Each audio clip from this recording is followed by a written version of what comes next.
All right, guys, welcome on in. Welcome on in. Hope you guys are having a beautiful Monday. We have a lot to get through today. We have a lot to talk about. So, buckle on in. Make sure you guys come on in. Let me know how you're doing. How's your day going? I hope you're having a great day. Real quick, before we get into the stream, as always, going to give a quick disclaimer. So, this is an 18 plus stream, 18 plus channel. If you're here under the age of 18, ensure that you have your parent and or guardian's permission to be here. If you don't, I have to ask you to leave the stream. All right. We want to make sure that our kids are protected. Okay, cool. And speaking of our kids today, we're talking about education, but not just education, but how bad is our education? Because as I've already shared with you guys here on the channel, um, our education system is really bad. It's really bad. Okay. So there's been a couple of videos that have actually uh gotten quite a few views. Thousands of people have seen them, and it started with the teacher that I showed you guys. Let's see, here, right here. So what I'm going to do is I want to play this video. We're going to come back over here, and I want to play this one from my channel. Okay. So let's just watch this, kind of recap and figure out what exactly I'm talking about when I am talking about the videos that I brought up. All right. So These kids are leaving high school and going to college, and they couldn't fill in 4 words. 4 words. I literally broke down in the middle of class. This is only day 2. And I have seniors who simply cannot read and seniors who cannot write. They can reason. They have the ability to defend their reasoning if it's talking to their homeboy, but applying that to a written text, 2 paragraphs, and they couldn't do it. Our young black men, our young brown men, our young black girls, and our young brown girls. it's really hard to see teachers watching the youth grow up and trying to prepare them for the real world, and to see that they are nowhere near ready when they're supposed to be at the level that they're, well, at their ages, and they're nowhere near that even. It's really heartbreaking, but it's not just in the black community. I mean, it's a little bit worse in the black community, of course, right? Simply by all the metrics. Um, but it's not just the black community. Yo, Guard, welcome in, bro. How you doing, man? Um, it's everywhere. It's everywhere, and this teacher has something to say. Oh, by the way, how you doing, man? You feeling better? I know I asked you earlier, but are you feeling better about the day? I'd like to hear that. All right, so let's hear what she has to say. By now, everyone's seen that video last week of that teacher crying over the lack of literacy among his senior students, and I know a lot of people said it's not that serious. It is that fucking serious. I am a first-year English teacher for junior high. I have 7th and 8th graders who can't spell basic words, who don't know where to put punctuation, who don't know that I's need to be capitalized when they're standing on their own. They don't know how to use synonyms. They don't know how to make their language interesting and pretty. And in the midst of all of this, I have a principal who has banned my entire class library on the basis that it's inappropriate. I suggested a permission slip. She said that wasn't permissible. I said, you know what? Fine. Why don't you look through this library and tell me what is allowed? She didn't want to do that. That requires too much effort. So she put it back on me and said, why don't you tell me which ones are permissible? So I went in on my... Why do we have incompetent people who are taking leadership, being those positions in school, the principal, right? Why do we have incompetent people being principals? Why? Not, well, I mean, apparently in this situation, not just incompetent, but lazy as well. Yeah, when my wife was taking college classes, all the young students were getting crap grades because they still managed to pass. Oh, but they still managed to pass. Were they using Chat GPT? Here, let's take a let's stop real quick. Let's stop real quick. All right. I want to tell you guys. I want to tell you guys about my personal experience. Right, my personal experience in college.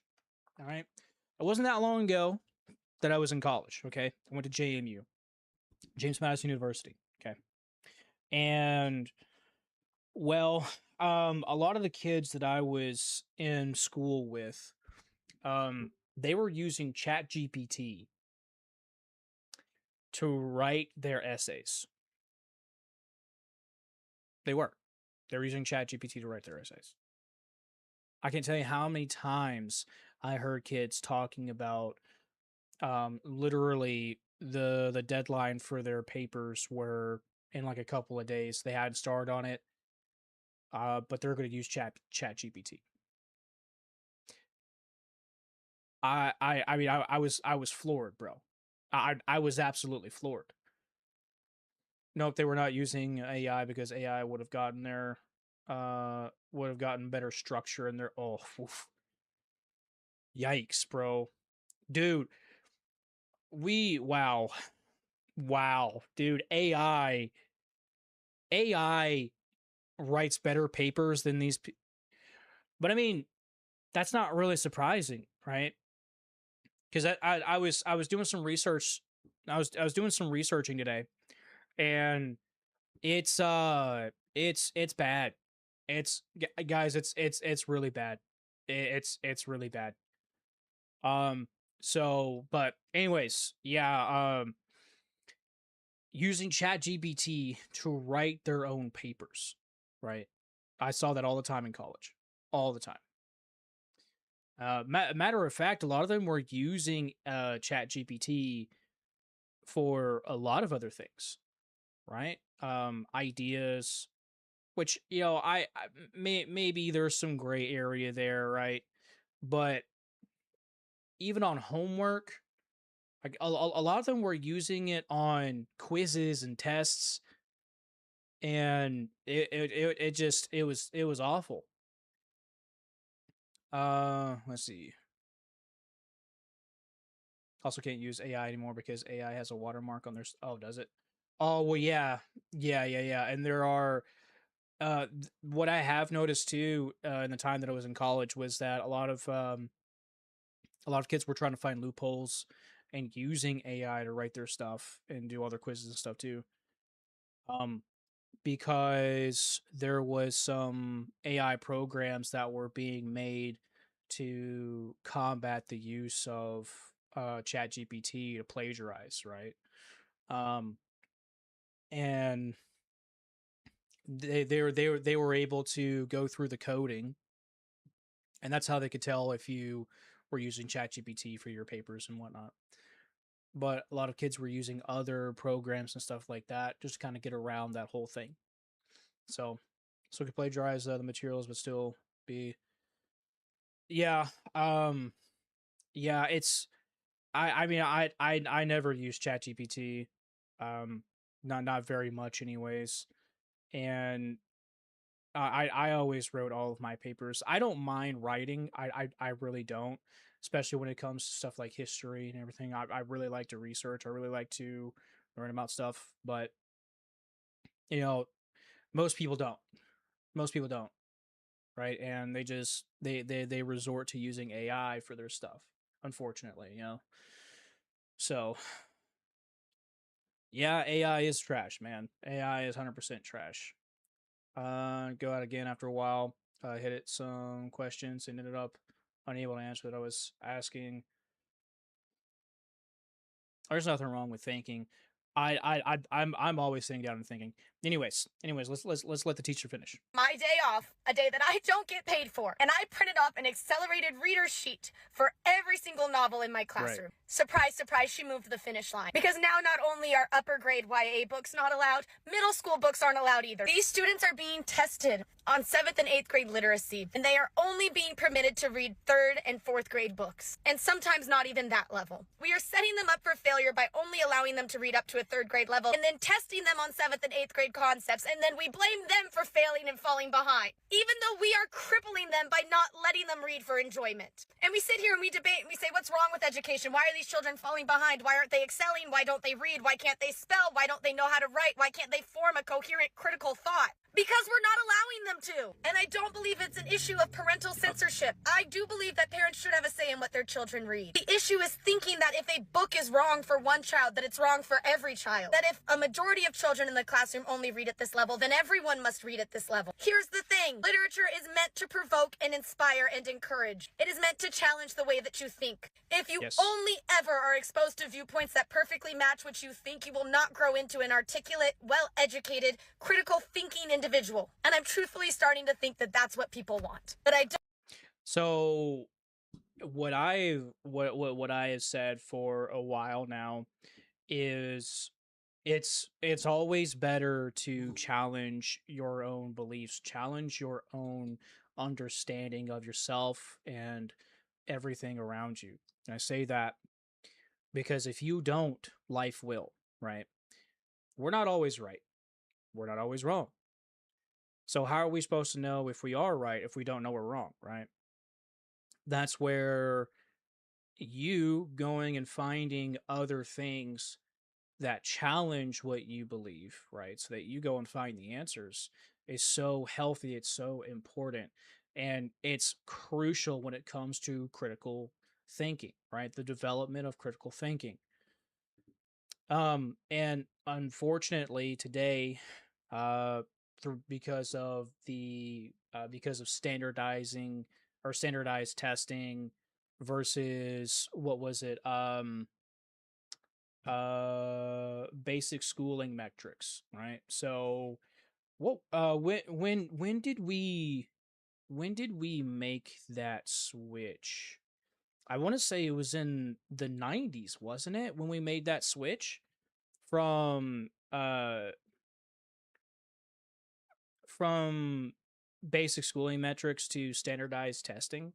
We also didn't used to evaluate the intelligence based on standardized testing. We used to we or excuse me per grade level, right? Like let me give you guys an example. Okay, so we didn't always measure people's intelligence off of how or what grade they were equivalent to, right? With understanding and being able to communicate in that manner. We used to be able to judge them based off of literacy, right? Where were they able to read and write, stuff like that. So, but at a certain point, we switched, right? We pretty much threw out the individual to make everybody the same, and obviously there's so much danger in that because I mean everybody's different, man, right? Every child is different, and especially when you take into consideration gender, race, right? There are things that children can relate to, things that children focus on that honestly is healthy if we focus on them individually, right? Um so boys and girls, they learn different ways, right? Boys are more hands-on, girls are more sit still, learn, right? Read and stuff like that. Um and so on and so forth, right? So I can't speak for any other races, obviously, because I'm white, right? So I don't know how it is for well, um well, I guess perhaps maybe race doesn't exactly matter so much.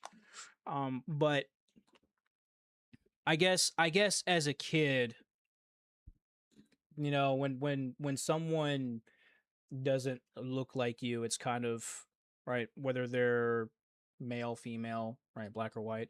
I guess that can probably um shift your relation, I guess. I don't know. Kids are weird. Anyways, So what I'm saying is kids are different, right? Kids learn at their own pace, right? And therefore we should attend to children individually instead of trying to lump them in all together and then call that education, right? Because at that point we're going to leave kids behind, right? We're, we're absolutely going to leave kids behind. So that's very dangerous. That's very dangerous. So let's see. There was a post from Matt Swole, and I figured I would go ahead and, well, this is a, yeah, we'll go ahead and read this. Whatever. All right. So the teacher of the year in Nashville, TM. The fuck is TM? Just walked away from her career. B says the district ordered her to fabricate grades. She refused, so they went into the system and changed it themselves. Wow. According to the teacher, a student didn't finish a project. Hardcastle, the teacher, gave the grade the student earned. Then a parent came in and sat in the office for hours until that grade changed. Three administrators huddled up and decided the award winning teacher was the problem. Huh, interesting. So you are holding children accountable, right? You're holding kids accountable, and you're being punished for holding. See, this is what I mean by individuals, right? You're gonna have problem children who don't finish projects, right? Or potential problem children. I don't know their situation, right? But you could have potential problem children, right? And well, let's just say they're not a problem child. Let's just say that they just didn't finish the project for whatever reason, right? And you are holding that student accountable, and then everyone else in this in your sphere, right, who is supposed to be there for the children, are fabricating things in favor of the children that doesn't help their development, right? There are a lot of things to learn outside of the curriculum that, you know, schools teach, right? Like responsibility, right? Responsibility in finishing your work, right? So, hated the education system as a kid. So did I. Was doing high school studies when I was in a middle school. Managed to do that because I was a juvenile detention center. And oh, okay. See, I was for a good bit of my educational career, I went to majority minority schools. Right. This is why. This is why I can speak to kids being individual, right? When it comes to gender, race, and everything like that, and how that can really influence, yeah, influence the minds of kids, right? Because I don't want to say I was necessarily uncomfortable, right? But it's kind of like it's kind of like you are in a place, right? And how am I trying to put this? Um, many people aren't like you know, and so I can understand that, right? It's the natural tribalistic nature that we have, right? Where um there might be there's a difference of cultures, right, that are coming together. And as a kid growing up, I mean, but then I never really thought too much about that growing up as a kid, because I mean I've always had friends no matter what, right? But thinking about it now, right, and understanding the deeper nature within us as animals, I think about that often, right? And looking back, um there were some things that I saw around me that kind of really spoke to that. So again, it's not that I was necessarily uncomfortable with being in a majority minority school, but it's just something that I wasn't necessarily used to. But then I got used to it, right? Um, and it was that way for a long time, right? From later on in elementary school to intermediate school, right? Junior high, and then first year of high school, right?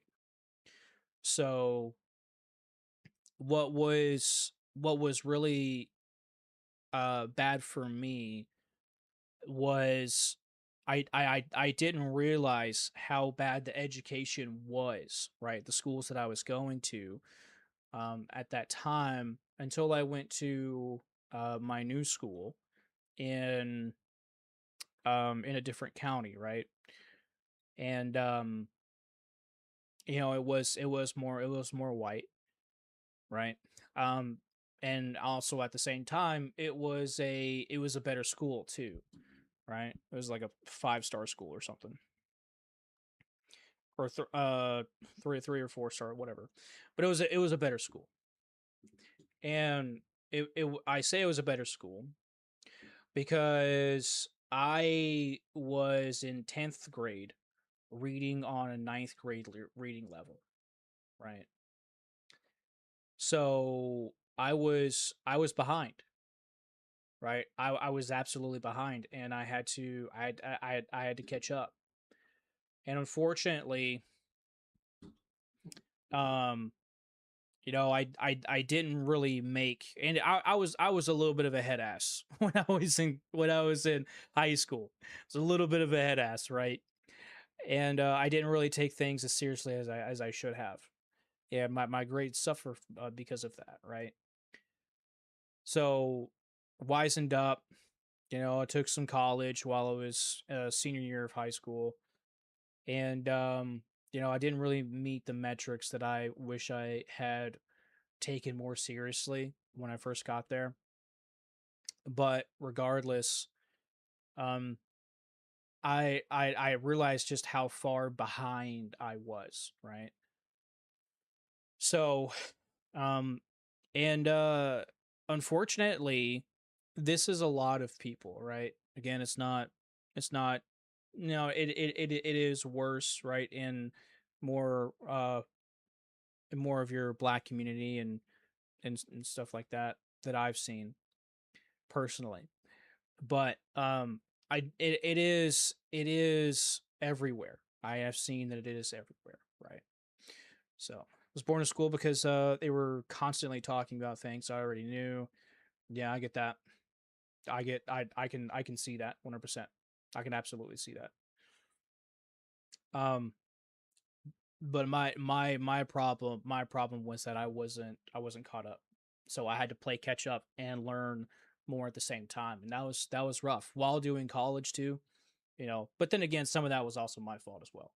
So, but you know, just personal experience, right? All right, so parent came. Yep. Let's see.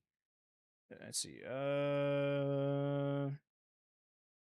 She still refused to change the grade, so they overrode her and changed it anyways. She quit in May and put all of it in a 3-page resignation letter. It's public, read it yourself. She calls it grade fabrication because that's exactly what it is. And then she stood up in front of the school board and said the quiet part into the microphone: statistics are being skewed to protect district, not our children. Because that's exactly what it is, right? Let's see. Who remembers the Buffalo school system? Do you guys remember when um Angry Cops came out about the whole Buffalo school systems, and now he was investigating, and they forced him off of the investigation, right? So he did the only thing that he could and used his platforms to speak out about it, right? You guys remember that? that wasn't to protect the kids. That was to protect the school system, because the school system was allowing that to happen. Kids literally being harassed, right? And stalked by predators, right? Uh, and some of them were even enduring, unfortunately, physical abuse at home, and the school did nothing about it. Nothing, right? So I don't necessarily believe that these schools are a safe place for children, right? And I think by the end of this, my conclusion, right, is to, I think the best thing to do for children is to homeschool them, right? If you can homeschool them, by all means, do that, right? I don't think that uh, putting them in public schools where the state has say over their education is going to be good at all, right? Definitely not for their development, and we'll talk about that. We'll go a little bit deeper later on. Let's finish this. All right, so let's see. Our kids can't read, can't write, can't do basic math. Wow. But the dashboard looks great, and she is not the only one. Okay, so he goes on to say that the district suspended her. She's suing them right now. Good. Sue the shit out of them. Sue the shit out of them. When a teacher and the administrator disagree about a grade, the administrators win, unfortunately. Not the person who taught the class, not the person who graded the work. The bureaucracy, politics. What did I tell you guys about politics? You cannot get away from politics. Politics is in every single facet of our lives. You cannot separate politics from anything. I get into a number of debates with people who just don't understand what the fuck I'm talking about, right? I always say, look, you cannot separate politics from anything, right? You can't separate the state from anything. It should be. It should be separate from a lot of things, but it's not, right? Because politics always plays a part in every single thing. Why? Because we have come together not as a village, not as a town, not as a city. We've come together as several different states joined in a union, right, that we call our nation, right? And naturally, there has to be a direction that all of these states are going to head into, and that requires politics, right? So, naturally, politics are going to be everywhere. Unfortunately, it's in too many different places, right? And it's all toxic, and I hate it. I really do. I talked about this a lot, especially as a veteran, how politics is in the military, and how toxic it is as well. You know, if you want to promote in the military, you really have to kiss ass. You have to kiss ass. Okay, you better pucker up, because them cheeks are gonna be right in your face. All right, you gotta kiss ass. Unfortunately, that's how it is. But that's politics. That's politics. All right. Unfortunately, that's just how we are. That's how we are as human animals. All right. So, only issue is homeschool is a lack of social interaction. So I have to calculate that. Well, there's a way to go out and socialize your children. There's absolutely a way to go and do that. Okay, you can you can do that, bro. Right? I'm gonna leave that up to you to figure out, right? Because they're your children. I'm not gonna tell you what to do, right? You're the father of the house, so you'll make your own decision. But there are ways that you can socialize them. All right. So I would just leave it to you to figure out how you can do that. But anyways, here is this woman here, which was what was her name? Hardcastle. All right, so let's watch this video here. I was Teacher of the Year at John F. Kennedy Middle School in Antioch this past year, and Blue Ribbon Teacher of the Year for the district. What you have in front of you right now is my resignation letter. I resigned in May. You can read those 3 pages at your leisure, but I've heard a lot of positive data in this meeting, and I just wanted to give you some facts from my firsthand experience. So first, district leaders asked me to fabricate grades for a parent who sat in the office for hours until her daughter's failing grades were changed. It creates false entitlement. What happens when these kids lie, cheat, and cry their way through school and end up as future doctors, police, or politicians? When will you protect the future? Or nurses, pilots, right? Doctors. What happens then? Right? Because yes, police, firefighters, stuff like first responders, stuff like that, that can really put people in danger, right? But let's say someone's working in the pharmacy and they're getting all of the pharmaceuticals wrong, or they're not up to the education level that they really should be, right? See, this is what I'm talking about. This is where schools they fail so hard, and it's not that they care, right? But if schools actually did care to teach children, one, they would go back to the basic schooling metrics, right, where they would focus in on individual children, right? And then two, they would also teach them things that life is going to harden their skill or sharpen their skills on, right? Such as how to deal with money, how to figure out credit, how to work with mechanics, how to work with carpentry, right? Things that will actually apply to your life, right? And not just something that you're going to brain dump as soon as you graduate. Because let me tell you, um, I learned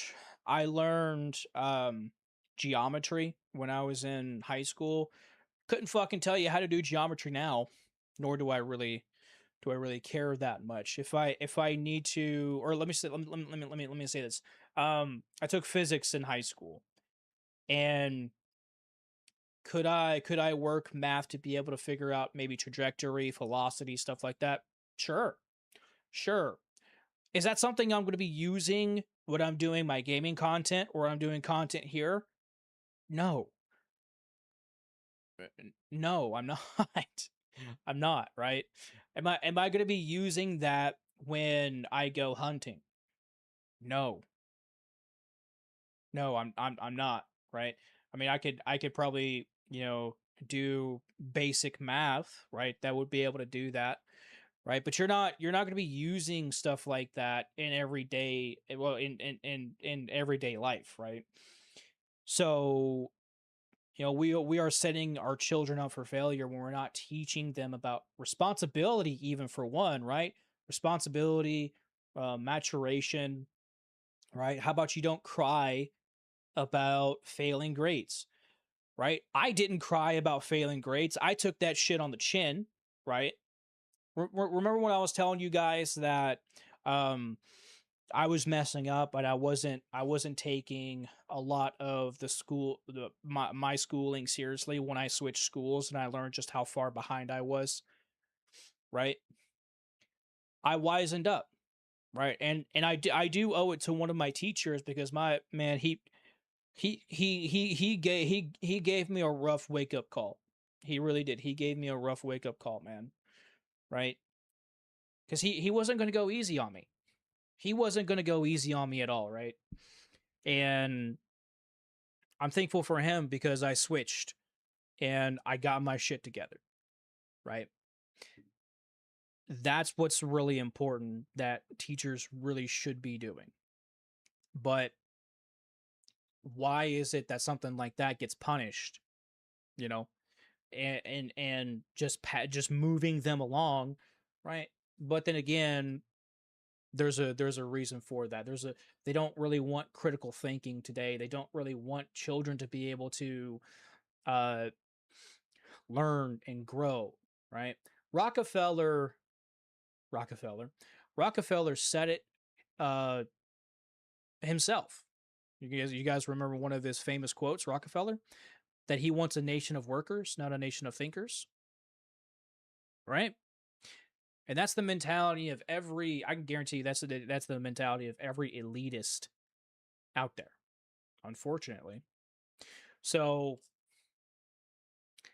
we have exactly that. We're having more and more of a nation with workers and not thinkers. Hold that thought real quick, guys. BRB, all right?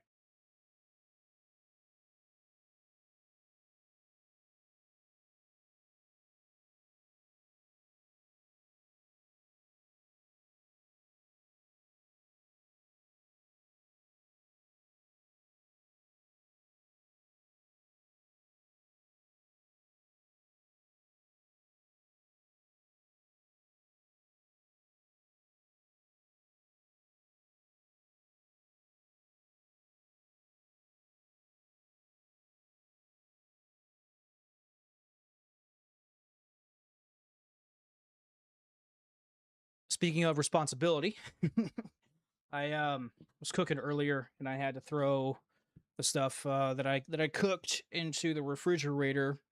I had it cooling down because I have it in Tupperware bowls. So, anyways, appreciate it, guys. All right, so yeah, we should be awarding our teachers for holding our children accountable, but politics. Future of our society. Second, that same parent has harassed over 30 teachers. Teachers have filed police reports, and entire school districts have had, or entire schools have had restraining orders against her. Yet she's still allowed on school property, showing up to field trips her child didn't earn, and filming other students. When will you stop prioritizing parents' feelings over the safety of our teachers and our students? I heard you also mention that we're closing gaps in teacher vacancies. I want the public to know that many of those are filled with uncertified teachers. My third point, HR withheld money from my employee paycheck as well as many others. They took $500 from me specifically, and it put me behind on my mortgage. And then they sent out an email saying that they had to do it to pay other employees. When will you pay teachers what they are owed? My fourth point, the news reports that behavioral issues are down. They are not. We are simply banned from reporting them, forcing us to keep disruptive students in the classroom. Statistics are being skewed to protect the district, not our children. Our children cannot read and write. They cannot do basic math.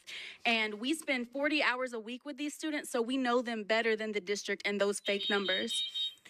Please stop undermining our professional decisions, because honestly, it's breaking the efficiency and it's giving HOA quality. So Dr. Battle, my question to you Thank you. The time. Okay.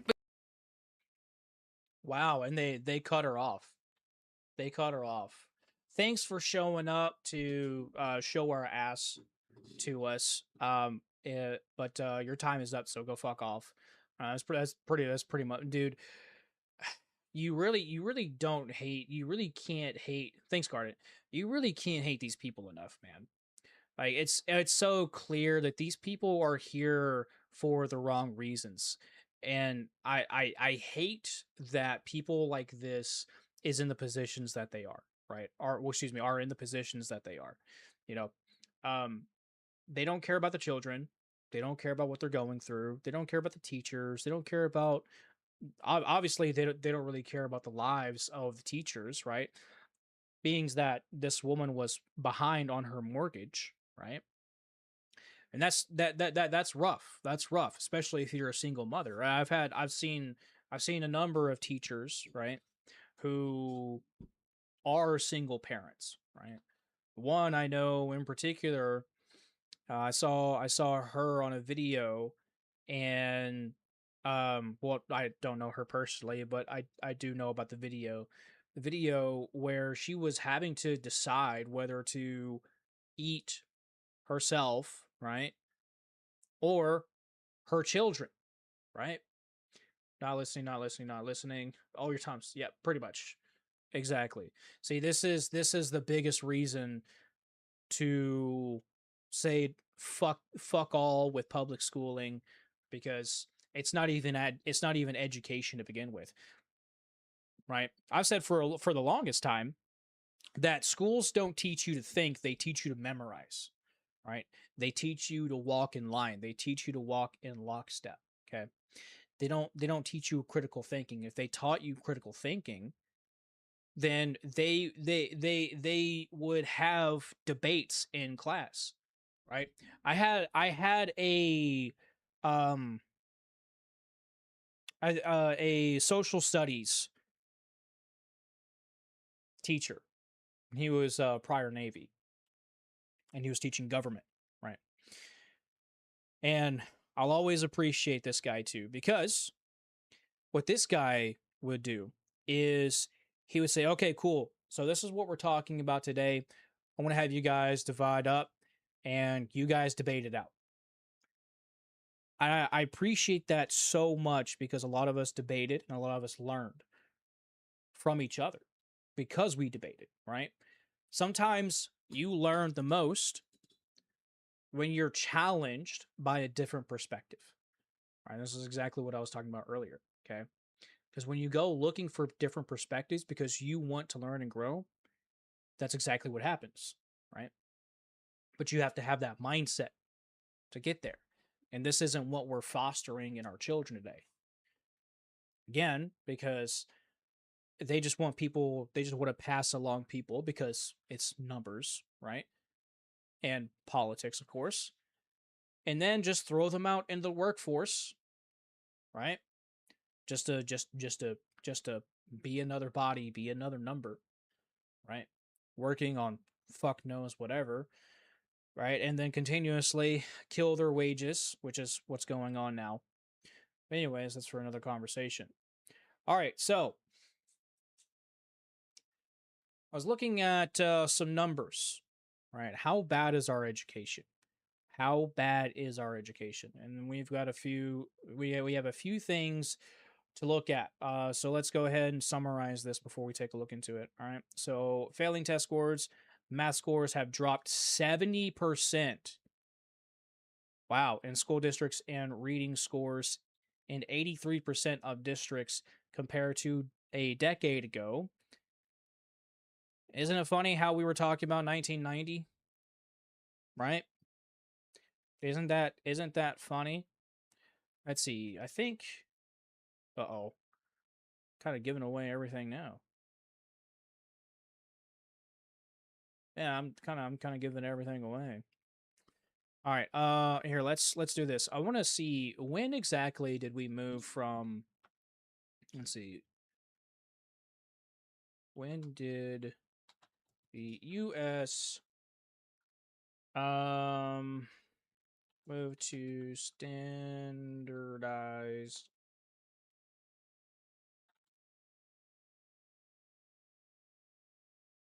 testing in a single year? Rather, it evolved in waves. Okay. Early written standardized started in 1901. Okay. So what about standardized learning? What about that? What about that? Okay. Interesting.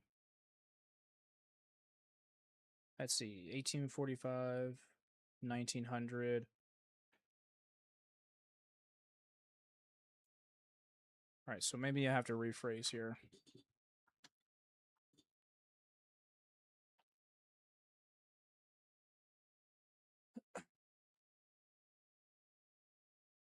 Let's see.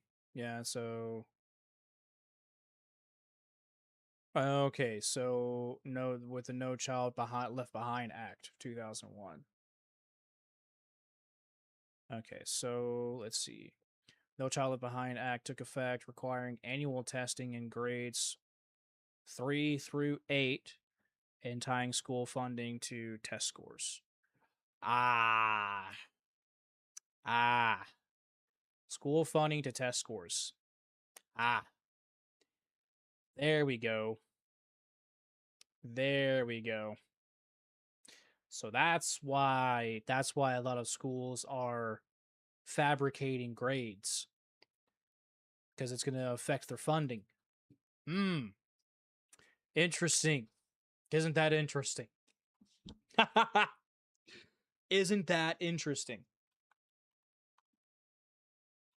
Isn't that interesting? Seems like No Child Left Behind didn't really do anything to help children. So, wow. All right. Okay, so let's say about as we could say it officially became more of standardized learning and testing with the No Child Left Behind Act, right? Early 2000s. So that's 10 years before, right? So let's see. That's kind of alarming. See, studies show students are recovering from a pandemic era distributions very slowly. Right. Okay. Leaving average learners significantly behind grade level expectations. And then, of course, phones and stuff like that. Yeah. All right. So let's take a look here. This is the first point that we just looked at. So let's take a look. As the school year is coming to a close, a new analysis shines yet another harsh spotlight on what's being called a learning recession for America's students.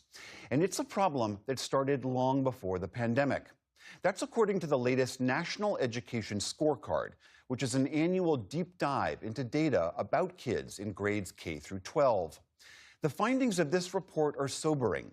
Children had a steady decline in math and reading scores beginning all the way back to 2013, which happens to be when smartphones and social media really took off.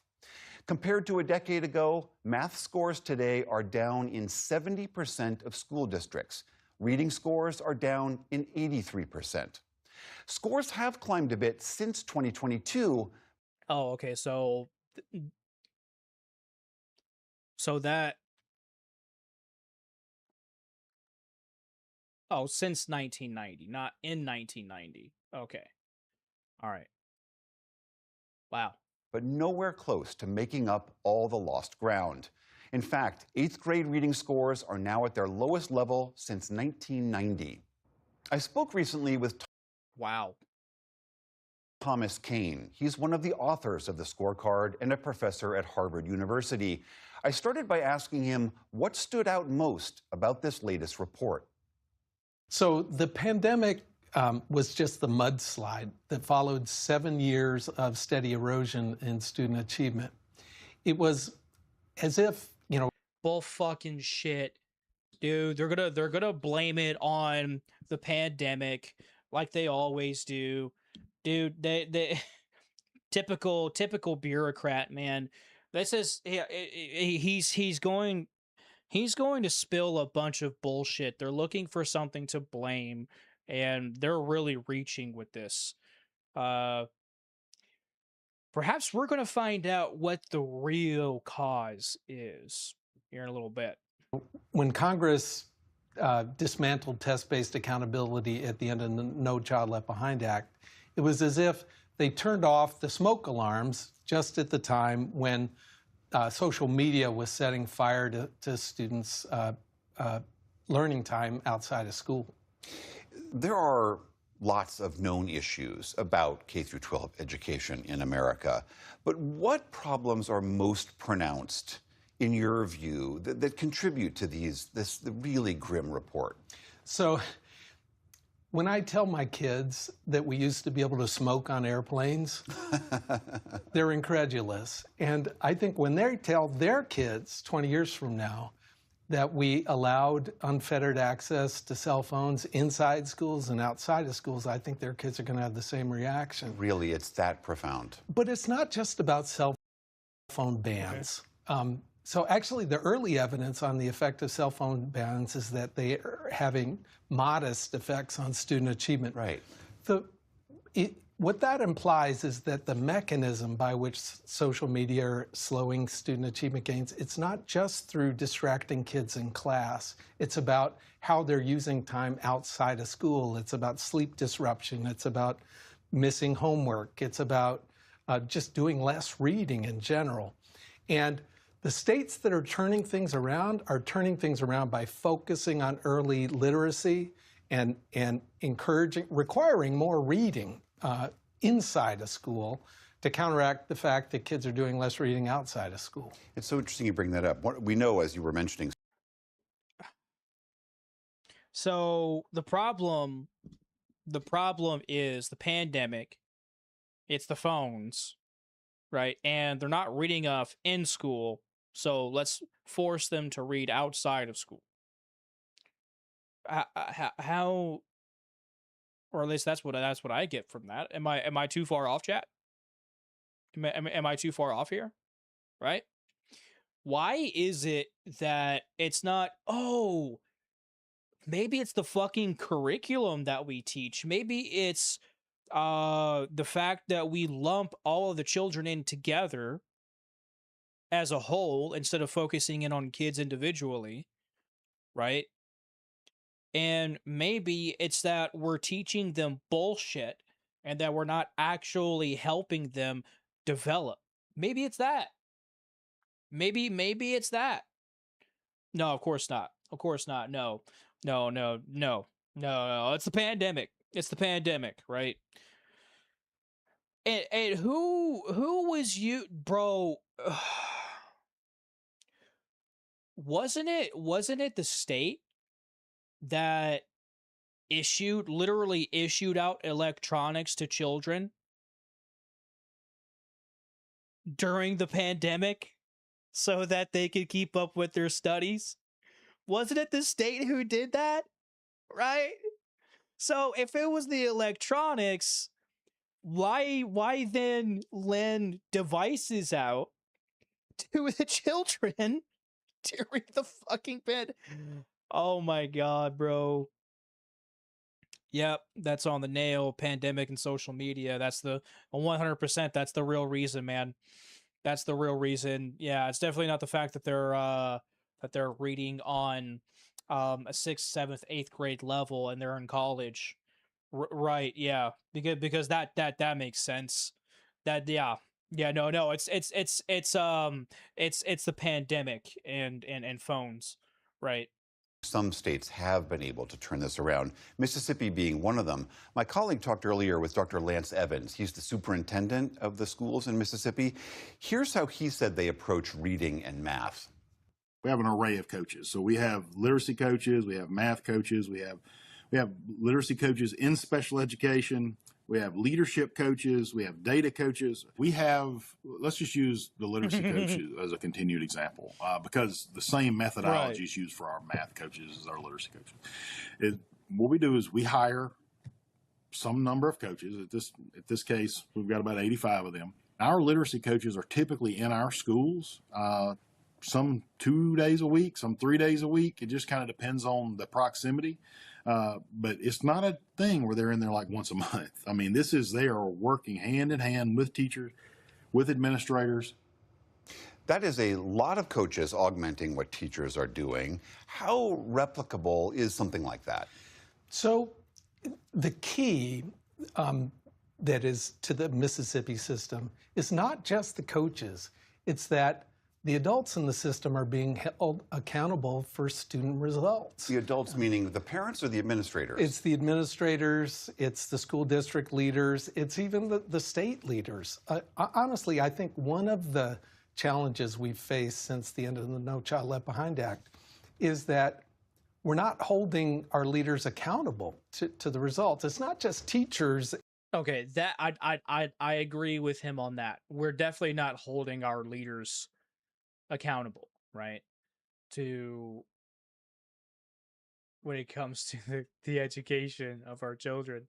Well, lack of education of our children. And students that are being held accountable when we publish students' results. It's the school district leaders, it's the governors, it's the state legislators that are all being held responsible for trying. So here's the thing. Why not base funding to a specific school based on population and instead on test scores? Right? Because an incentive would tell that school, hey, if we get higher test scores at any means necessary, we get more funding that they're more than likely going to spend on a fucking football team. Let's just be real, right? I know. In the last 3 years of high school that I was in, right? I think I did a year or two of that with JROTC, or maybe it was just the last. I can't remember. Anyways, I do know that the football team got significantly more funding than anything else. Right, like some of the band equipment was literally cracking. So more than likely, all that funding is going to go to the football team, right? And it's not going to go to the children. It's not going to go to the kids. It's not going to go to actual, let's just say, seats, for example. It's not going to go to seats. It's not going to go to things that children need, right? Quality of food, right? Because children need good nutritional food whenever, and why even make children pay for the fucking food to go to school to begin with, man? What, dude? They're supposed to be, they're forced to go there, right? Because of truancy, they're forced to be there 8 hours a day. They're forced to be there an entire fucking shift. An entire shift, they're forced to be there, right? And then they have to pay to eat. You have to pay to eat. And then you have to learn some bullshit that someone that did not have your best interest in mind, who created the books that you're learning from, right? That's what you're studying. Huh. Right. Do I have that right, chat? Do I have that right? Oh boy. All right, I've had enough of this moron. I can't listen anymore of this fucking idiot. All right, let's take a look into this this article here. All right, so the state of public education in 2026 and 5 charts. Okay, so let's see. Rand has spent more than a decade surveying educators across the United States and has now expanded this effort to include the perspectives of students and parents. Our 7 standing panels of teachers, principals, blah blah blah blah blah blah blah blah blah. Adults are general or from the general population, and veterans offer. Let's see. One of a kind insight into the state of American public education. All right, so among the hundreds of survey questions we fielded this past year, the results depicted in the 5 charts stood out the most. Okay, they have a common thread. American educators and students are navigating real headwinds. Monitoring our survey data is an important step toward addressing these challenges. Okay, so teachers are still burning out. Right, especially when you have uncertified teachers, right? That's what teachers are saying. Uncertified teachers teaching. More than likely, they're just substitute teachers, which doesn't really mean anything. So they're pretty much just handing out stuff for kids to work on, right? That doesn't make any sense. So, and managing student behavior is a top source of their stress. Okay, so problem children, right? Problem children because stress due to problem children that they don't report because they're banned from reporting. Because that would also affect their test scores. Huh. And with that affecting the test scores, then that would also affect the money that they get from the state government. Okay, yeah, got it. So let's see. All right, well-being of teachers, frequent job-related stress. Okay, so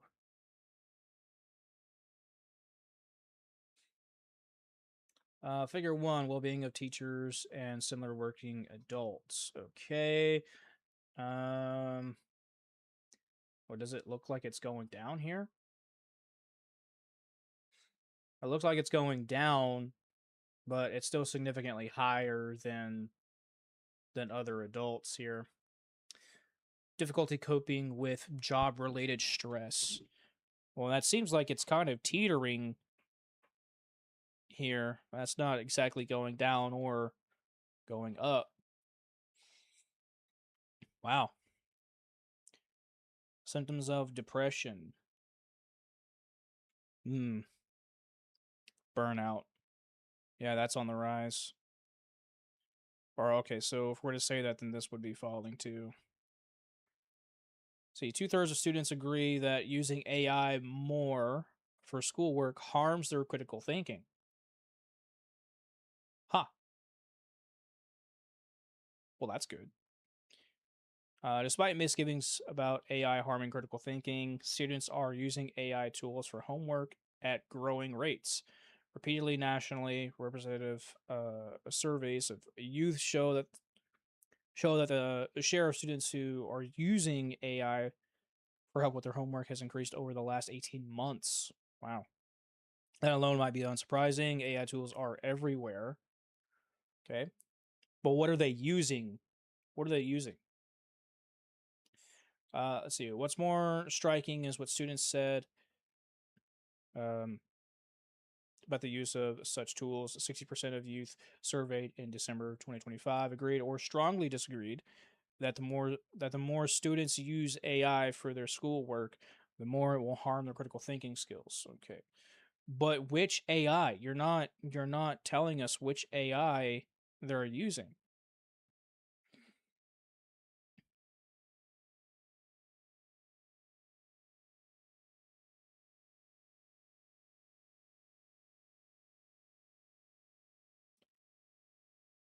I love how an article brings up AI, but they don't elaborate on which AI children are using. Ugh. All right. Chronic absenteeism is falling, but remains well above pre-pandemic levels. Okay. Oh shit.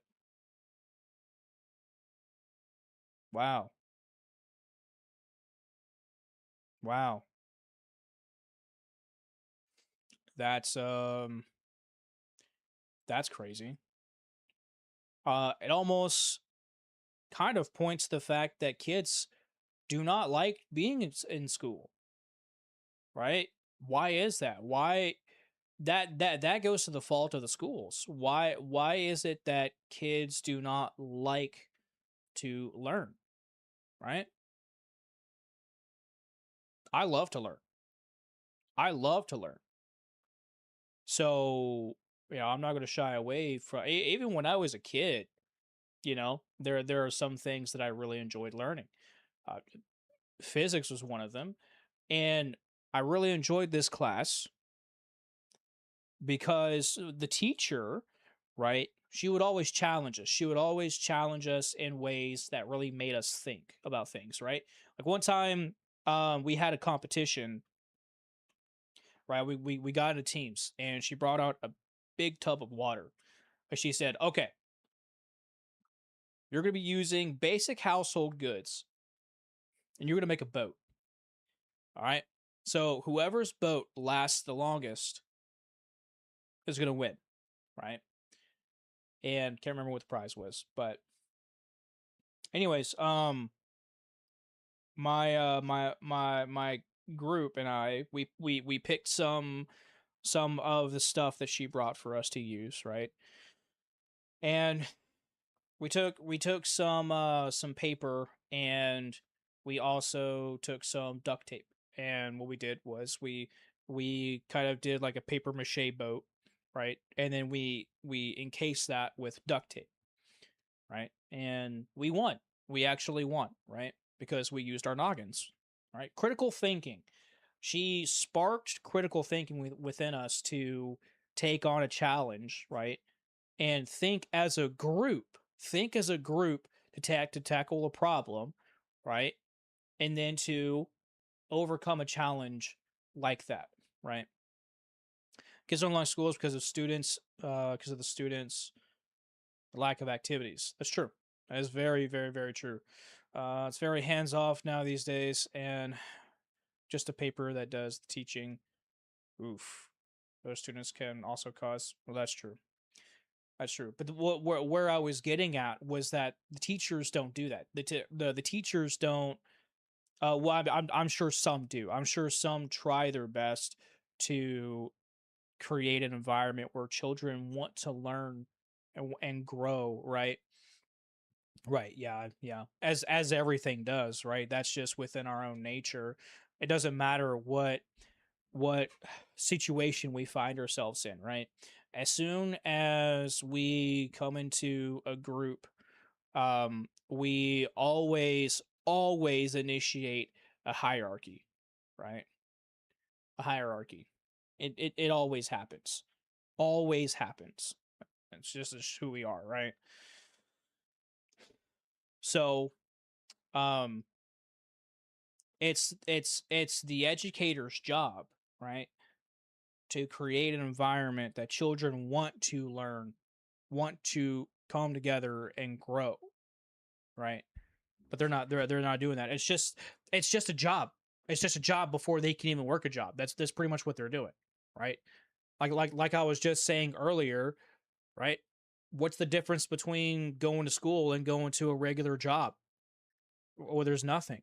You still come in, you have to do tasks, right? Then lunchtime, and you have to go and buy your lunch, right? Or bring it with you. And then you go back to work doing more tasks. And then guess what? You got more work when you come back home. Which, mind you, back in the day, homework used to be a punishment. Homework never used to be a thing. So, right, right. The reason why a lot of people see, I don't learn if you make me do things. If you make me do so, I want to learn something, right? And when you force me to sit in one specific spot and just learn and just look at a sheet of paper all day, how can someone learn in that environment, right? Well, it's the same for the teachers too, so I can see how they can get burned out, especially with the way that they're being treated, bro. The way that they're being treated, right? I mean, goddamn, man. Well, hang on. We'll get to that here in a minute. All right. Okay. So policies restricting students' cell phone use during the school day have spread rapidly across the U.S. public schools, driven by increasing concerns about students' over reliance on their smartphones and evidence linking smartphone use to poor mental health and distracting learning. Huh. Okay. So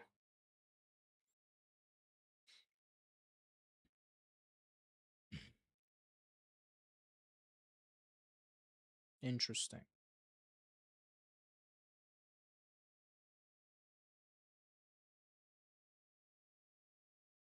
There is a real problem.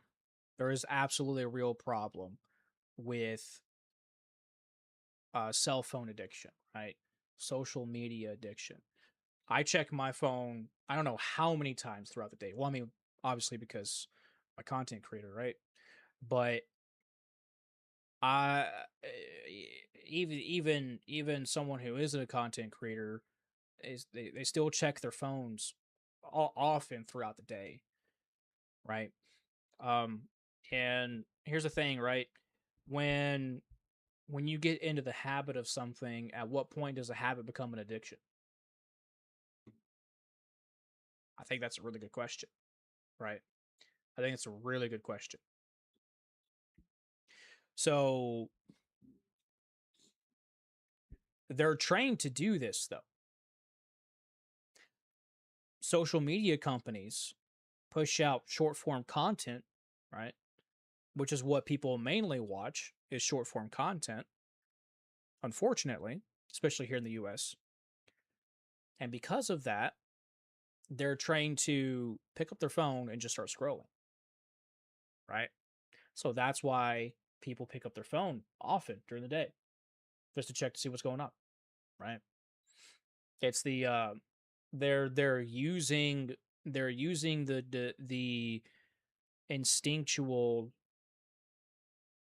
desire to be aware of what's going on in order to exploitate views, clicks and views, right? So um yeah. Yeah, that's I can see that. How are kids supposed to how are kids supposed to develop in a world where they're trained by companies outside of class on shortening their attention spans, shortening their dopamine receptors to then try and force them to develop longer dopamine receptors and longer attention spans, or excuse me, ridicule them. Okay, let me rephrase that. Why are we training, and not just kids, mind you, but why are we training kids these days, right, to have shorter dopamine receptors, or less dopamine receptors, and shorter attention spans, then to go to class and ridicule them for having short attention spans and shorter dopamine receptors?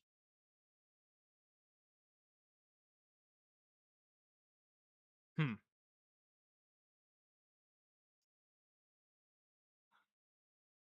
Right. Yeah. So, um, this is what aggravates me about parents too, because parents will allow their kids to be on their phones, especially younger kids.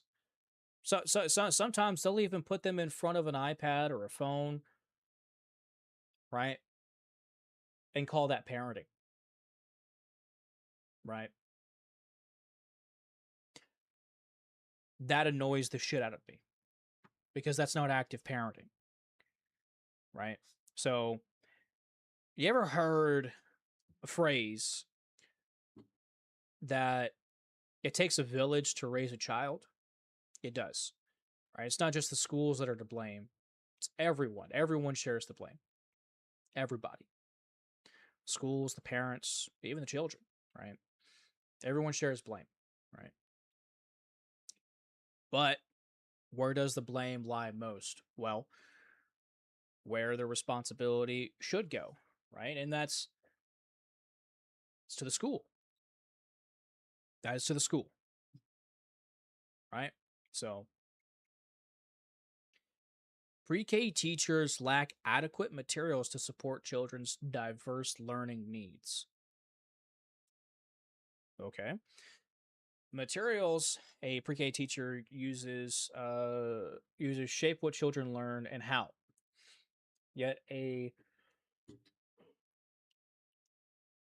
yet a nationally representative survey found that pre-K teachers in public schools are often mixing and matching different instructional materials, likely because no single material adequately addresses the wide variety of needs in their classrooms. 85% of pre-K teachers reported using multiple instructional materials, often combining comprehensive curriculum materials with many other resources. Interesting. Huh. That mixing and matching reflects a gap. Only about half of pre-K teachers said their materials were adequate for only half supporting children with diverse learning needs, such as children with disabilities or English learners. Okay.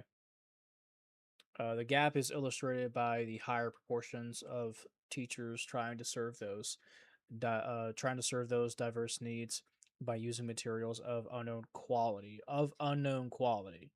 such as materials they create themselves. Well, how would that be unknown quality if it's something that they created themselves and those available through the website Teachers Pay Teachers? How is that unknown quality then? How can you say that's unknown quality if the teachers are either creating it themselves or if they're buying it from a website where teachers are, right, or they're buying materials amongst their peers? I How is that how is that how is it that the quality is becoming questioned, but the entirety of the materials that's supposed to be supplied to them isn't,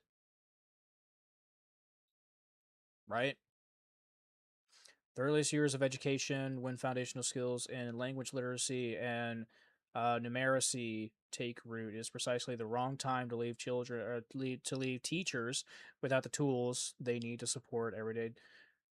Right. So then they create things themselves or they buy it from other teachers.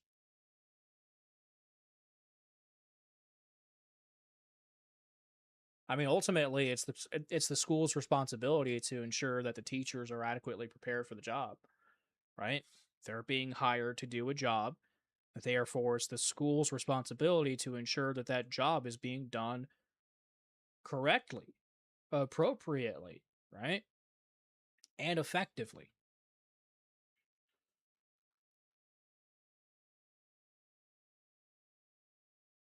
All right. Percent of teachers who reported using each type of material for groups of students. Okay, comprehensive materials, language and literacy materials, numeracy materials. What's TPT? The fuck is that? Self-created materials. See, this is what I mean. This is what I mean. This is the second highest. Well, tying with this one, but this is the second highest out of all. Well, okay, all right. I see. Yeah.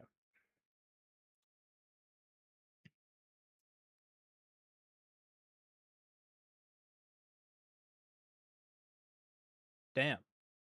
So they have more confidence. They have more confidence in their own materials.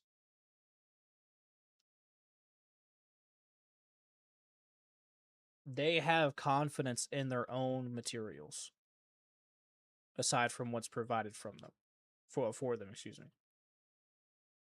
That says a lot.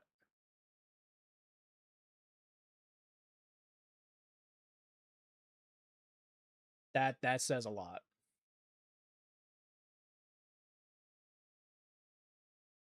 Wow. Wow. That really says a lot.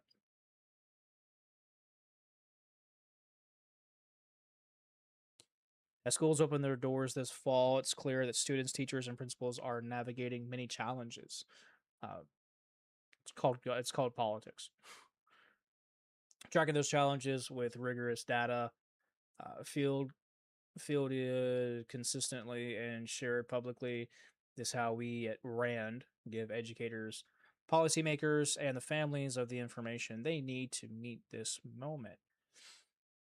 Tracking American public education like this requires consistent long-term investment and asking the right questions. Right? Yep. RAND builds and maintains the infrastructure, blah, blah, blah, blah, blah, blah, blah, blah, blah. Okay. All right. So let's take a quick look at, let's see.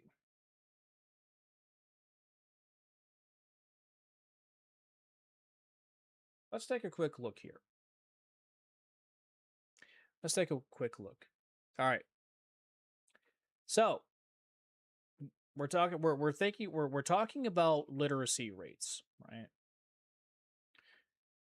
So let's take a look. Hang on. Okay, there we go. There was no need to click on this one. Okay. The literacy rate in 1990 was 99% of people who were literate, right? That's good. That's good. Well, that's good. Let's see. Where? There we go. What is that like today? Well,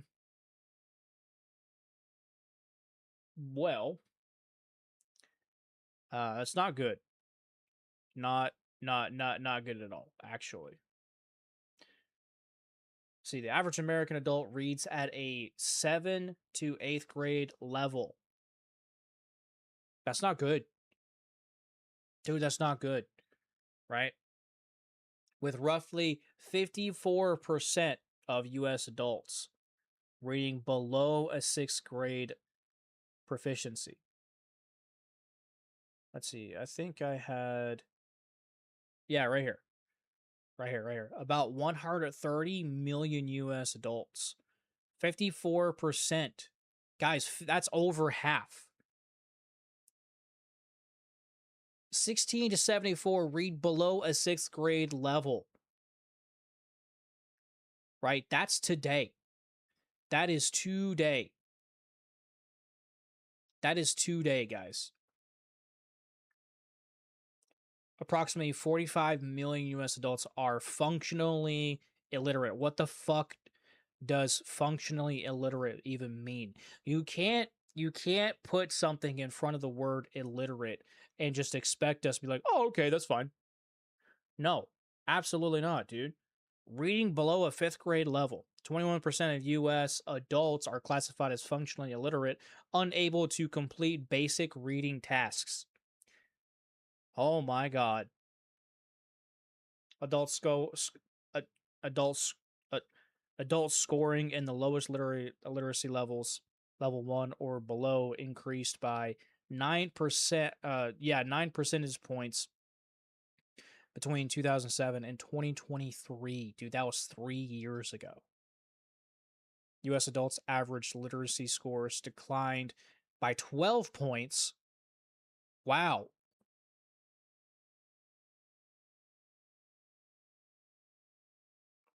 I mean, how would you even describe functionally illiterate? I mean, it's such an oxymoron, dude, because you can't be functional and be illiterate at the same time. Right? Because when you got a job, you're going to have to read and write. Right? So, the fuck? It absolutely is an oxymoron, dude. 100%.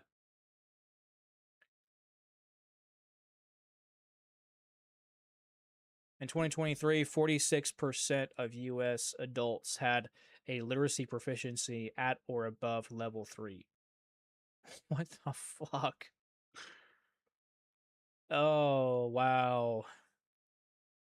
Wow, so we have absolutely failed. We have failed, bro. Let's see, two-thirds of US adults with low literacy skills are US born, while 34% are foreign born. White and Hispanic adults present largest segments of those with low literacy skills at 35% and 34% respectively. Damn. 3 out of the 4 state incarcerated individuals did not complete high school or classified as low literate. Right. Incarcerated individuals who participate in correctional education programs are 43% less likely to return to prison. Oh, well, that's good. Only 53% of U.S. immigrants are proficient English speakers. Huh. I mean, shouldn't they? I don't know. Shouldn't they all know English if they're coming here? Because English is the English is the predominantly English is the predominant language here in America. So why aren't they speaking English? We wouldn't go to another country and just not learn their language, right? But, companies need that cheap labor, right? So they're gonna import whoever. That's why we saw a skyrocket in H-1B visas and H-2B visas as well come to the country. Yep. Yep. Amazon, what, last year opened up 30,000 jobs, 30,000 new jobs, and 10,000 of those jobs went to AI, while 20,000 of those jobs went to H-1B visas, and Americans got 0. Right. Exactly. They don't need thinkers. They need workers. Right? Rockefeller said it best, man. Rockefeller said it best. All right. 1 in 5 Americans read below the level needed to earn a living wage. What the fuck? Wow. But how far below? Half of the unemployed half of the unemployed between okay, got it. That's a pronoun, got it. Between ages 16 and 21 cannot read well enough to be considered functionally okay. Okay. So that's how far behind they are. Half of the unemployed between 16 to 21. Oh shit, dude. That's nearly 80% of those who live in poverty read at level 2 or below. Wow. Children surrounded by adults with low literacy rates are 72% more likely to have low reading level in school. Well, duh. That's fucking obvious, bro. A mother's reading skill is the greatest determinant of her children's future academic success, outweighing other factors such as neighborhood and family income. Well, mainly because the fathers were kicked out of the homes, so what else are they going to go off of, right? But I'm assuming that should encompass, right, a family with both the mother and the father. But why is it that the mother's reading skill is the best determinant? That doesn't make any sense. More than a third of U.S. fourth graders have a reading level lower than the basic level. 27% of 8th grade students have a reading level below the basic level. Wow. Nearly 4 out of 10 of 8th grade students read below the proficient level. 44% of American adults do not read a book in a year. I don't read a book. I don't. Though I'm going to start getting books and reading books. I would really like to start reading books, specifically on farming and all that good stuff, medicines and all that. I've never had a fascination or a craving to really read, other than reading articles and stuff like that, to get information and stuff like that, right? So other than that, I've never really had in mind to read for enjoyment, right? Economic impact of literacy, right? So let's see. Low adult literacy is estimated to cost the U.S. economy up to $2.2 trillion annually in lost productivity and earnings. For who? For the American people or for the Fortune 500? Who are we talking about here? The banks or the people? Between 106 billion and 238 billion in healthcare costs each year linked to low Literacy costs American taxpayers an estimated $20 billion each year. Okay, all right. So it's talking about companies here, but that doesn't make any sense because companies are making record profits, right? It's only the American taxpayers that are losing out right now. Majorly. School dropouts cost the nation $240 billion in social service expenditures and lost tax revenues. I don't give a fuck about taxes. So,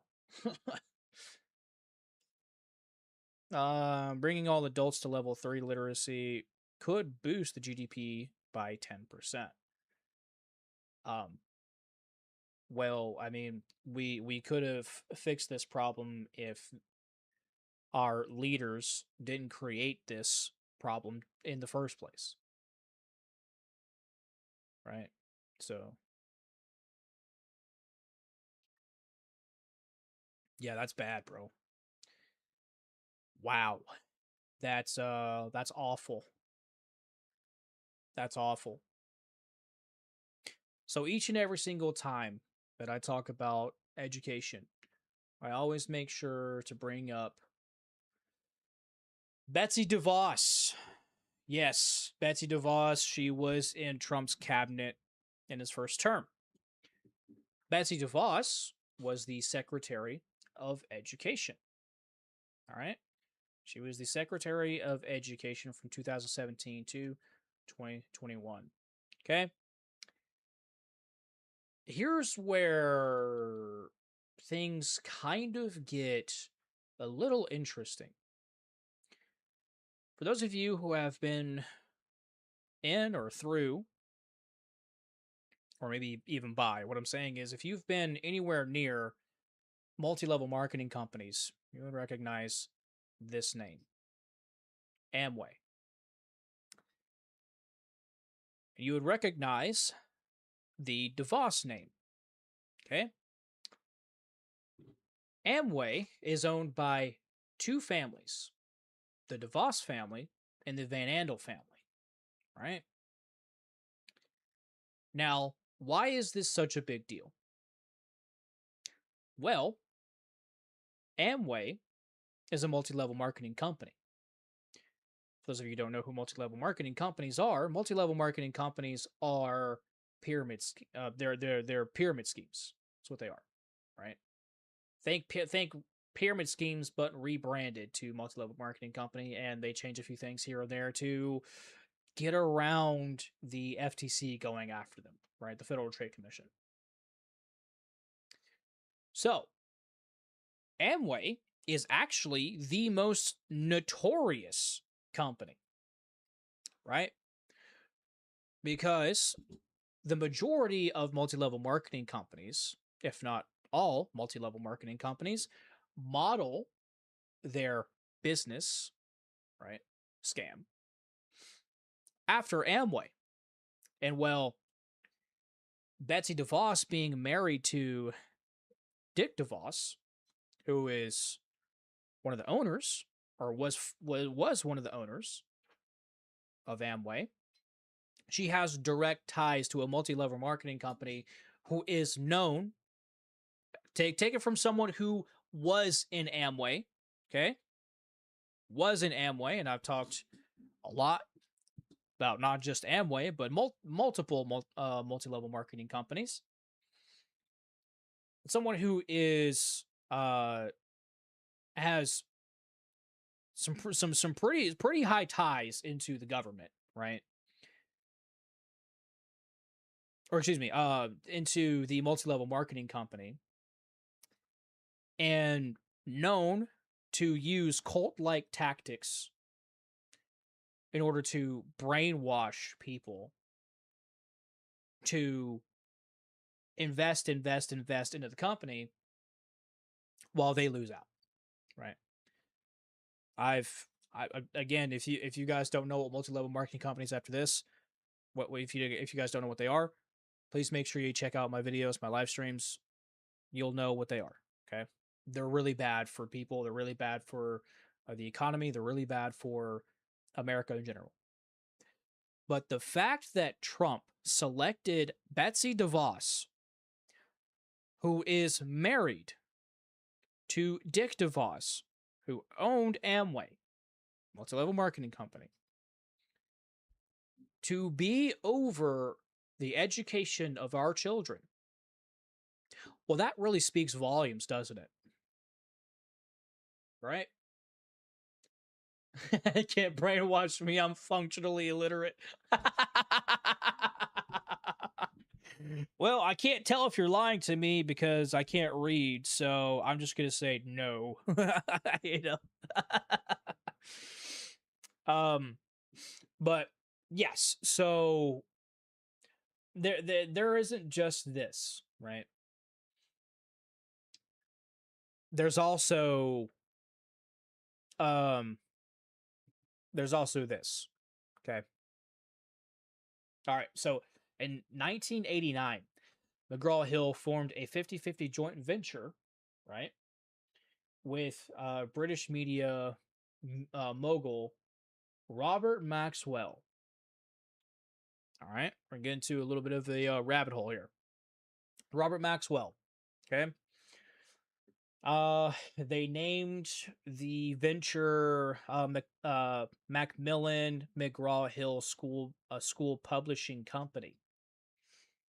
Okay, partnership combined their K through 12 educational publishing and testing units to create one of the largest school textbook operations in the United States. This is pretty much the standard for the United States, right? Here's why this is so bad.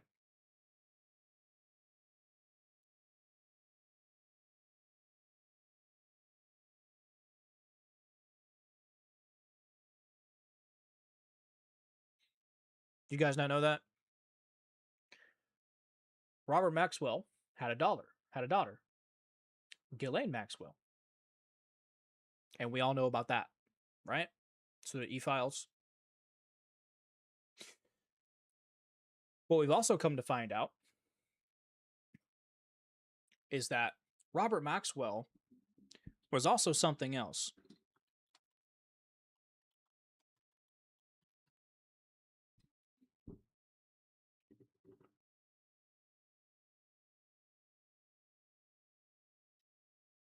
Right.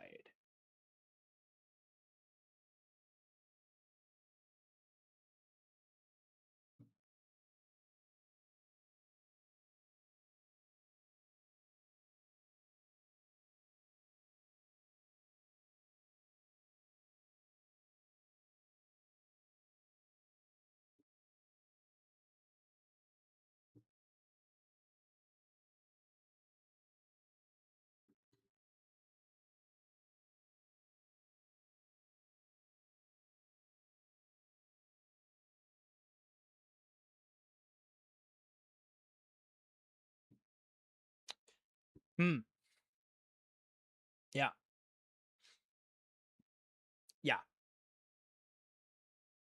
So the next time you look at a McGraw-Hill book, that's again used all the way from K to 12, you now know what's up with that.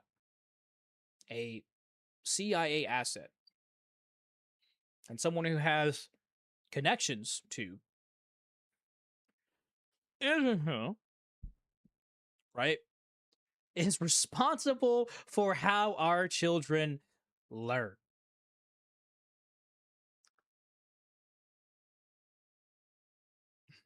Because it says here, testing units, right? Testing units. And what we were looking at earlier was the No Child Left Behind Act, how that funds, or excuse me, how they base funding for schools on test scores.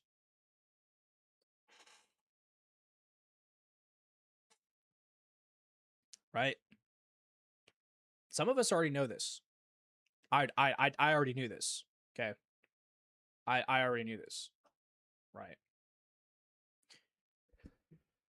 So that could be why that education is not doing so well here in America. Why Americans are constantly being dumber and dumber and dumber. Let me pull up a quote for you guys. And this is the first time that I'm doing this, but I figured I would go ahead and pull this up for you because there's something that needs to be talked about. Okay. And make sure you guys put some Israel flags in here. That way we don't get shadow banned.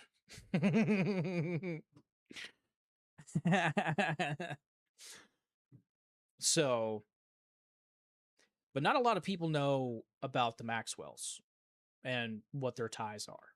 Not a lot of people know that. I came to find this out a few months ago. And I think probably now is like the first time that I'm actually really talking about it. Well, no, I'm probably talking about it before. There we go. Oh, crazy. This was happening in 1990. America is a golden calf, and we will suck it dry. Chop it up, sell it off piece by piece, until there is nothing left but the world's biggest welfare state that we will create and control. This is what we do to countries that we hate. We will destroy them very slowly.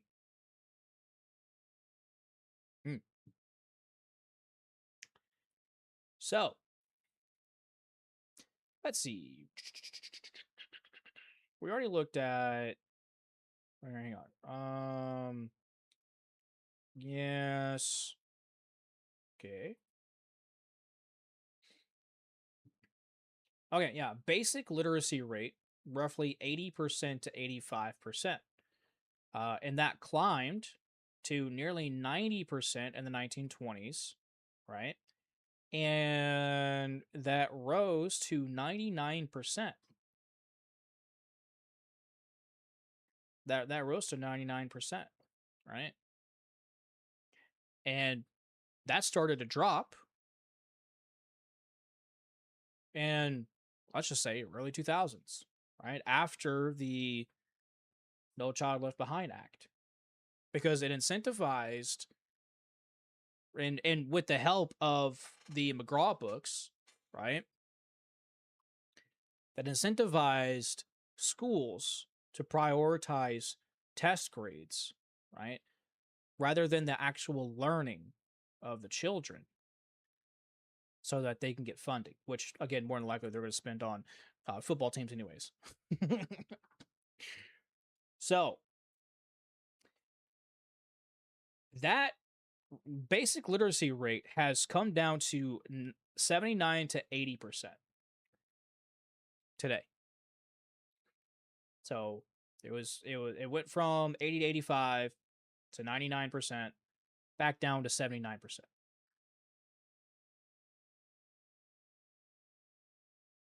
Right? Yikes. Big yikes. Big yikes.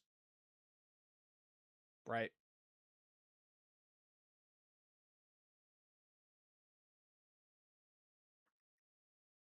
So, McGraw-Hill has been around for a very long time, 138 years.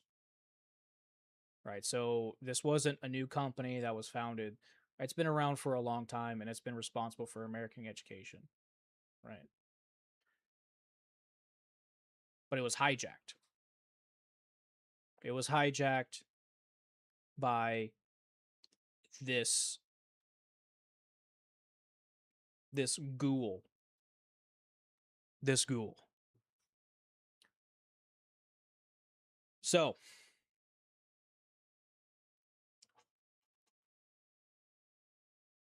I think that's the real reason.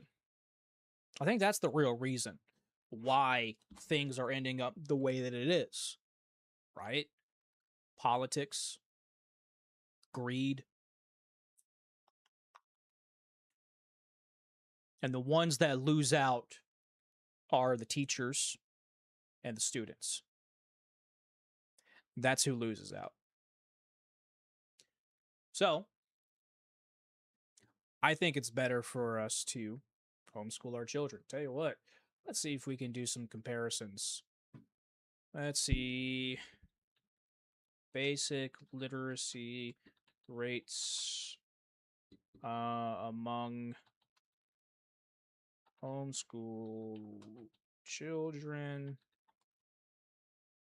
versus public schools. Let's take a look.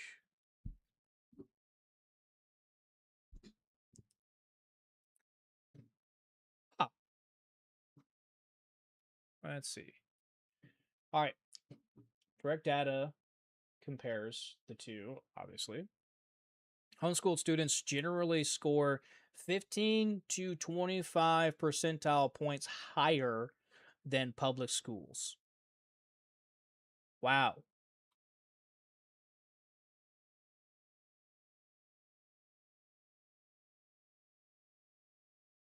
There are about 3.4 million homeschool students in 2024 to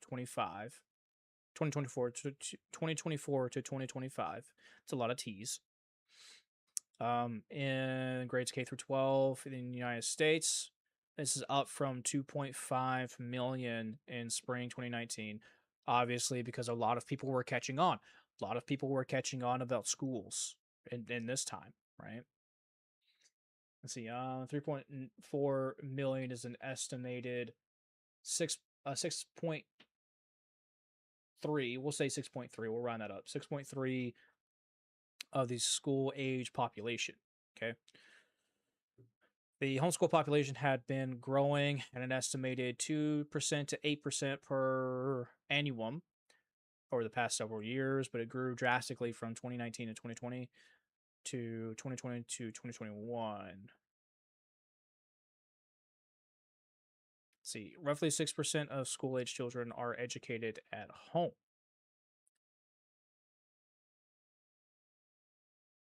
Huh. This is the problem. We rely on too much. We well, I mean, first of all, right? Parents are too preoccupied with surviving, right? Going to work just to pay the bills, to be able to homeschool their children in the first place, right? Oftentimes it takes two incomes to make homes work, right?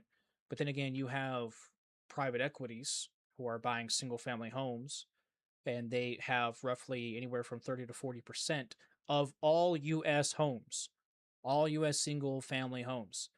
Private equity owns 30 to 40%. I'll say that again.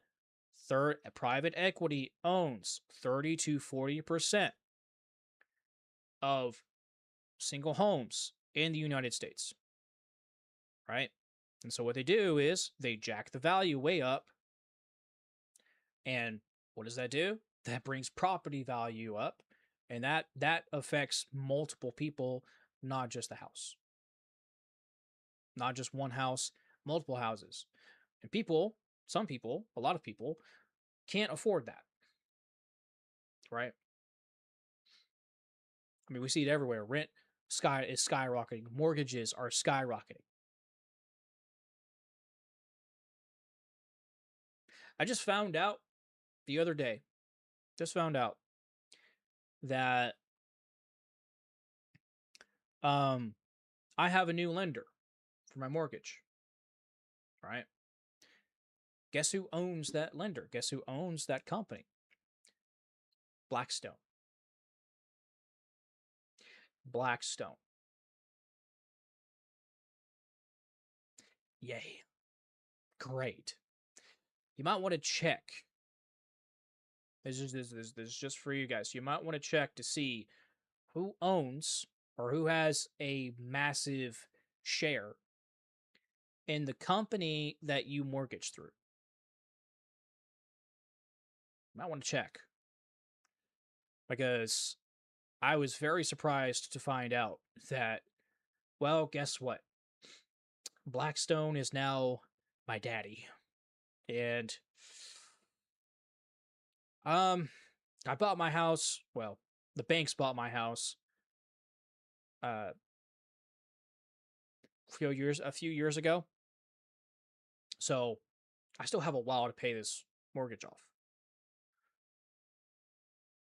Nice. Wonder how many houses out there, right? Or excuse me, how many people out there are actually owned by Blackstone just through proxy, just through the mortgage companies, right? Because they have a massive share in those companies. Right. So a lot of people are preoccupied with trying to survive, literally living paycheck to paycheck to even worry about their children, or excuse me, worry about their children's education. But I can guarantee you, if parents weren't so stressed out and preoccupied with paying bills, that by choice, they would absolutely take time, if they had more of it and was less stressed, that they would actually sit down with their kids and teach their kids, right? I mean, we just saw it. We just saw it. Homeschooled kids score higher, they do better than public schools. About 41% of U.S. homeschool families are non-white Hispanic, or non-white, non-Hispanic. Oh wow, really? A demographical wide variety of people homeschool. These are atheists and Christians. Not okay. So it shows that 41% of homeschool students are Black, Asian, Hispanic, and others. Okay. All right. I mean, that's information. That's good to know, I guess. Okay. Taxpayers spend an average of $18,853 per pupil annually in public schools, plus capital expenditures. Wow. Okay. And yet have literally close to nothing to show for it. Close to nothing to show for it. Roughly 3.4 million homeschool students of 2024 to 2025 represented a savings of over $64 billion for taxpayers. Dude. Wow. This is $64 billion that American taxpayers did not have to spend. But I can guarantee you they're gonna what I've also found out is that there are individual states that send a package of funds, let's call it that, to a specific country in the Middle East, size of New Jersey. All right. So I can guarantee you that even if we have somehow saved $64 billion, and let's just say this is the 94%, right? Where's all that money going to go? It's definitely not going to go to the taxpayers. No. That's going to go to who you think it is, because of what we talked about earlier, right? With how controlled our local government, federal government is. It's very obvious. Things don't change, and things won't change until we, the people, change it. Right? We have to stop participating in this system that they've created for us. Okay. So, but how do you escape from a system that has its clutches everywhere, right? Well, history shows us what happens in these moments, right? Moments of tyranny. And unfortunately, um, I hate to tell you guys, but there's only one way this ends, and that's with a lot of bloodshed. You know, none of us want that, of course.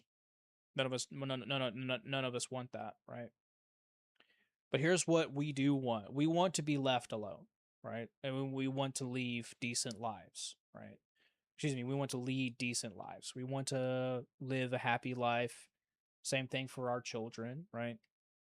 We want enough generational wealth to ensure that the generation that comes after us is also going to be good to go too. But here's the thing. The way that this country is going, right? That's not happening. That's not happening. They've already said what by 2035, I think. Yeah, 2035 that there's going to be no more um what retirement, or excuse me, what is it? Um what am I thinking of here? There's going to be no more I'm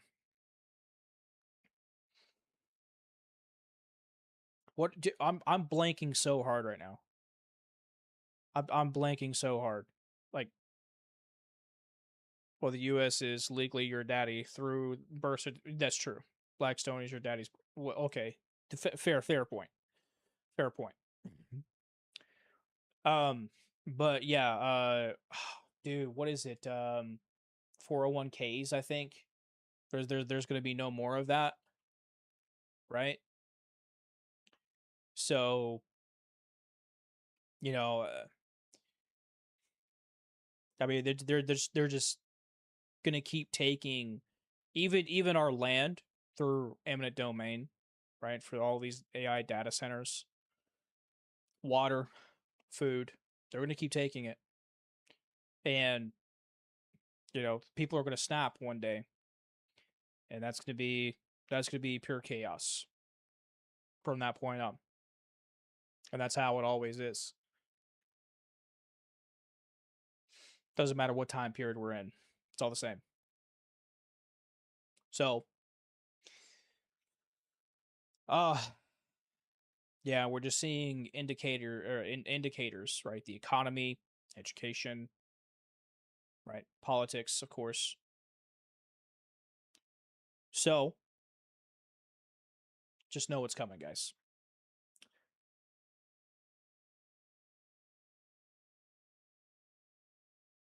Will be their rise to power. Mm-hmm. Yep. I've said for a while now that this country has at best 5 years left. 2035, we won't be worrying about. Yeah, we'll be worrying about getting asbestos while being forced to mine in their cobalt mines. you know, that's what we'll be worrying about. I've said for a while now that this country has at best 5 years left. Okay. And each and every single time that I bring it up, I have people that love to call me an alarmist. They love to pretty much discredit me. Because they don't want to accept the reality for what it is, or because they're a bot or doing whatever, right? But you look around and you see things like this, right? You see the economy, how we use the economy, how poor everything is for the taxpayer, obviously, which is what we're talking about today, right? Just with education. And we see all of this, and we still believe that this country is going to be around for another 100 years at least.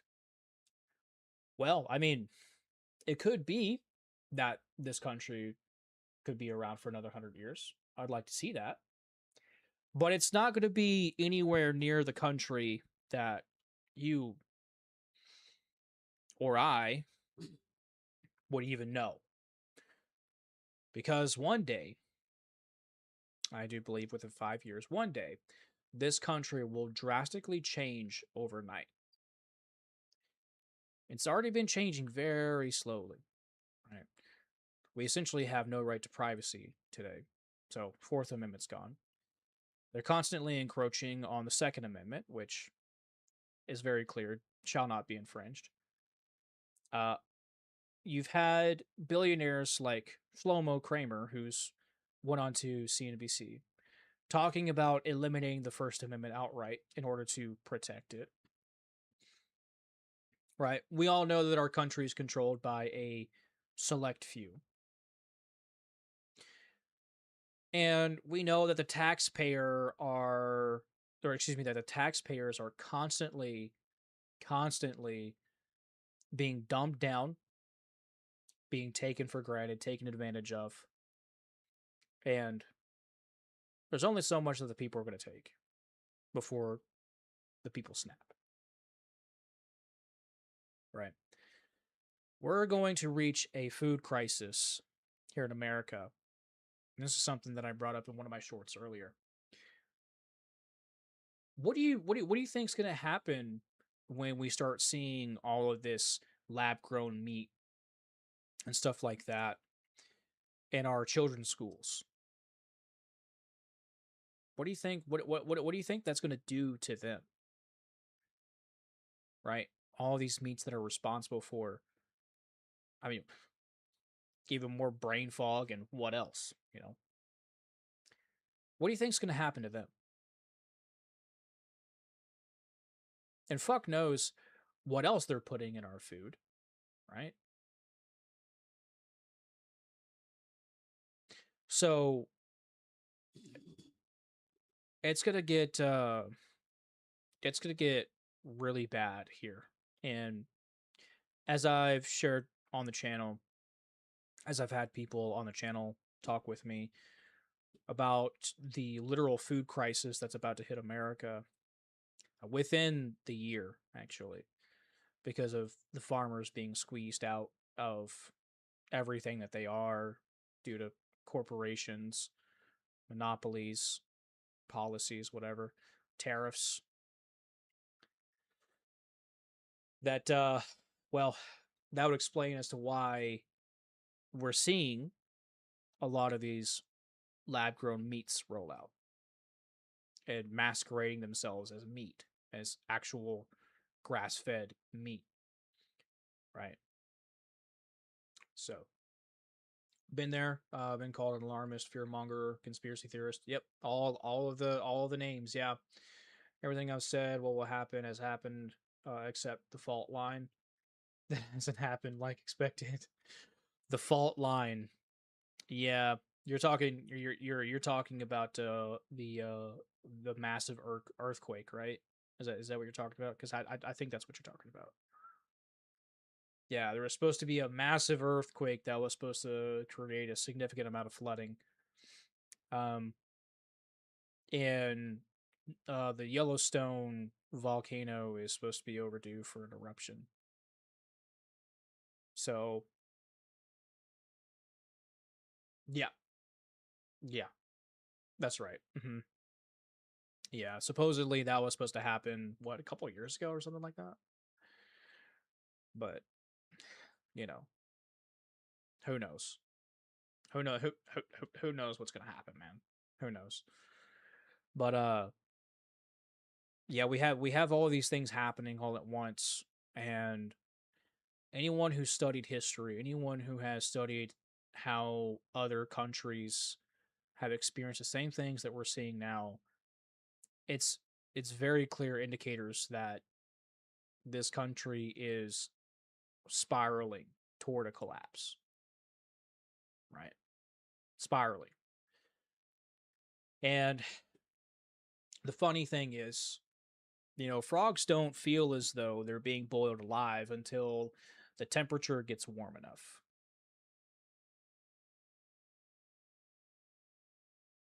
Right? So that's exactly what's going on. They're doing things slowly but surely, but very slowly. And you know, a lot when it comes to historical things, a lot of people don't know how historical things happen, right? Or well, not how, but they don't know that historical things is happening until it happens, right? Until it's recorded and documented, right? So, a lot of people aren't really looking into what I'm talking about, what many other people are talking about, right? So, just make sure you guys are preparing for worst case scenario.